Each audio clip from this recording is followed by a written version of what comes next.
La FIFA peut-elle exclure l'Argentine de la finale de la Coupe du Monde à cause de la banderole sur les îles Malouines? La question semble exagérée, voire absurde, mais elle a commencé à circuler dès la fin de la demi-finale contre l'Angleterre, lorsque la célébration argentine s'est transformée en controverse internationale. Alors que les joueurs fêtaient une remontée historique, Giovanni Lo Celso et Lisandro Martinez ont brandi devant les supporters une banderole portant une phrase capable d'enflammer immédiatement la polémique. Les îles Malouines sont argentines. Les images ont fait le tour du monde en quelques minutes.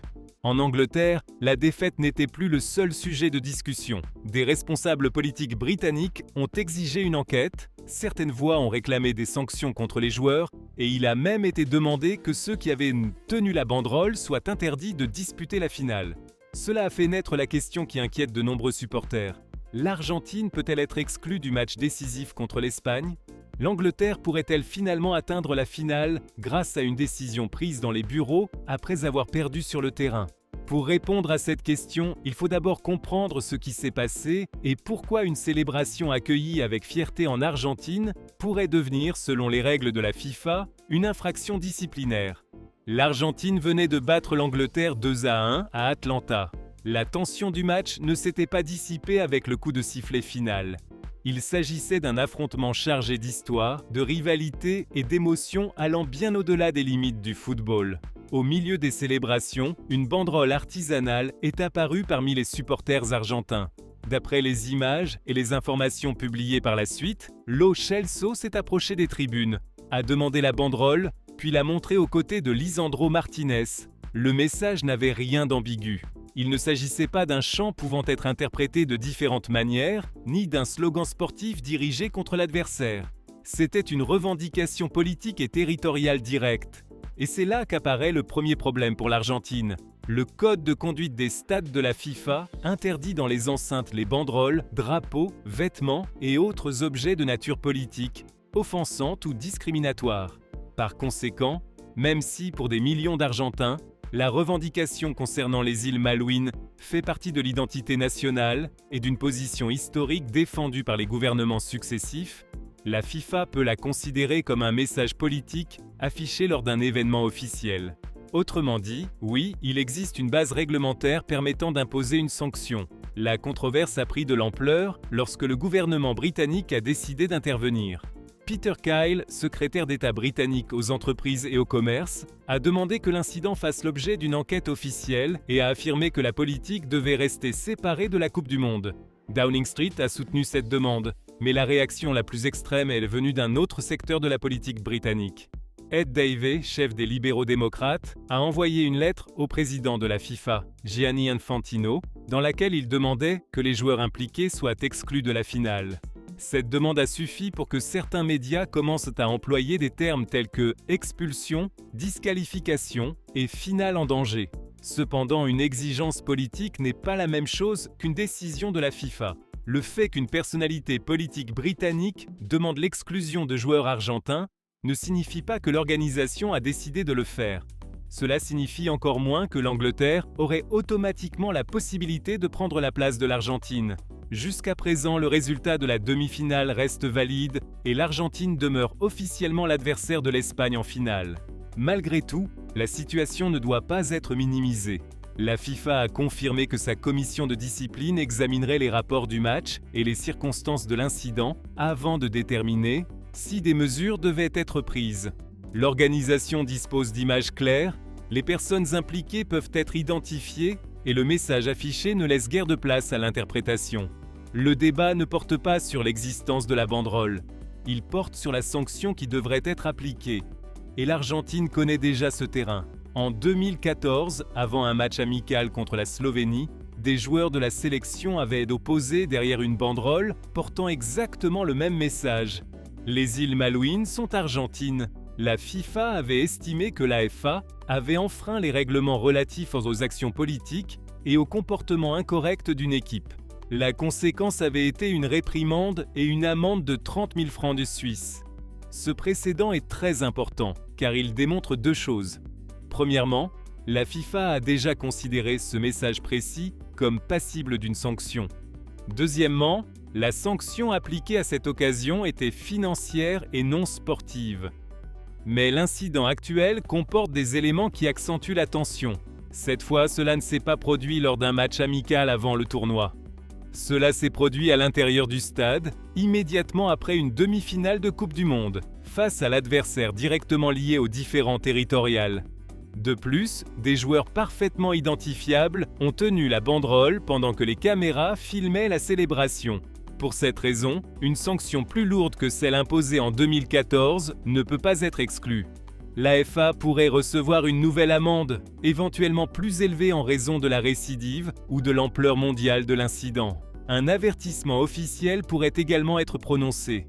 Et, dans le scénario le plus sévère mais encore raisonnable, les joueurs directement impliqués pourraient recevoir des suspensions individuelles. C'est cette dernière possibilité qui alimente l'inquiétude avant la finale.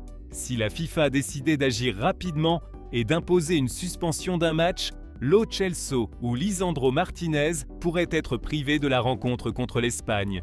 Mais même cette possibilité ne reviendrait pas à exclure l'Argentine de la finale. Pour expulser toute une sélection nationale, annuler le résultat d'une demi-finale ou remplacer le vainqueur par l'équipe battue, il faudrait une infraction d'un degré de gravité totalement différent. Des mesures de cette ampleur sont généralement prises dans des situations telles que l'alignement d'un joueur inéligible, la manipulation d'un match, le refus de disputer une rencontre ou des violations structurelles affectant directement la compétition. Une banderole politique peut entraîner une amende et, selon l'interprétation disciplinaire, peut provoquer une sanction individuelle. Mais il n'existe aucun précédent comparable permettant de soutenir sérieusement qu'un message affiché pendant une célébration pourrait effacer un résultat obtenu légitimement sur le terrain. Il existe également un autre détail fondamental, le calendrier. Les procédures disciplinaires exigent donc des rapports, une analyse des images, l'identification des responsables, la possibilité de présenter une défense et une décision. Il n'est pas impossible que la FIFA agisse rapidement pendant une Coupe du Monde, mais exclure un finaliste quelques heures seulement avant le match représenterait une décision extraordinaire, juridiquement délicate et potentiellement chaotique pour la compétition elle-même. C'est pourquoi les titres affirmant que l'Angleterre pourrait jouer la finale doivent être accueillis avec une extrême prudence. L'Angleterre n'a déposé aucune réclamation sportive contre le résultat. Aucune décision n'invalide le score de 2-1. Il n'existe pas non plus de communication officielle indiquant que la place de l'Argentine est en cours de réexamen. Ce qui existe réellement, c'est une pression politique, une évaluation disciplinaire et une possible infraction aux règles concernant les messages politiques. La différence est énorme. En Argentine, l'incident a été interprété d'une manière complètement différente. De nombreux supporters ont défendu le geste et affirmé que la revendication de souveraineté sur les îles Malouines ne pouvait pas être réduite à une provocation footballistique. Pour eux, les joueurs ont exprimé une position nationale profondément enracinée. Certains ont même interprété la banderole comme une réponse symbolique après avoir précisément battu l'Angleterre. Mais la FIFA ne juge pas le sentiment national qui se cache derrière le message. Elle juge si ce message politique a été introduit et affiché lors d'un événement régi par ses règlements. Et de ce point de vue, l'Argentine s'est bel et bien exposée. Voici maintenant la conclusion. L'Argentine peut-elle être exclue de la finale? En termes purement théoriques, la FIFA dispose de larges pouvoirs disciplinaires. Mais au vu des informations disponibles, la possibilité réelle que l'Argentine soit exclue de la finale est extrêmement faible. Il n'existe aucune décision officielle allant dans ce sens, aucun précédent équivalent, et la nature de l'infraction semble bien davantage orientée vers une amende, une réprimande ou, au maximum, une éventuelle sanction individuelle. La finale contre l'Espagne n'est pas sérieusement menacée. La controverse est réelle. L'enquête est réelle. La possibilité d'une sanction est également réelle. Ce qui n'est pas réaliste, c'est d'imaginer que l'Angleterre sera automatiquement propulsée en finale ou que la victoire de l'Argentine disparaîtra à la suite d'une décision prise dans les bureaux. L'Argentine devra probablement répondre devant la FIFA. L'AFA pourrait payer cher ce geste et les joueurs impliqués pourraient mettre faire l'objet d'un examen approfondi.